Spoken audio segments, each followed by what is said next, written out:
Pagi iki habis jogging biasa istirahat di masjid depan rumah.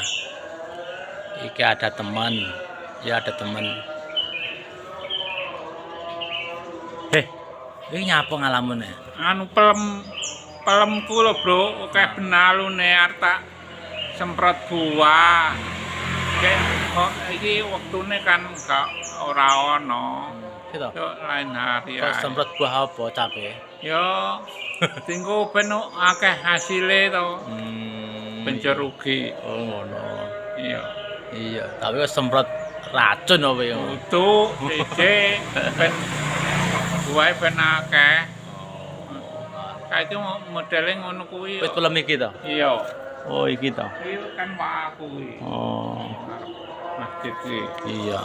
Ya ngono. Wis semprot ngono. Iya. Ya. Iya. Pokoke ora nyemprot wonge. Nyemprot manggane iki lho, peleme iki lho. Kene to nyemprot anu wonge dhewe. Lah wong lu kok semua tadi semua lo ya. Lah iya. Iki ben akeh dadi semprot buah. Ya wis ngono ya. Iya. Assalamualaikum. Oke.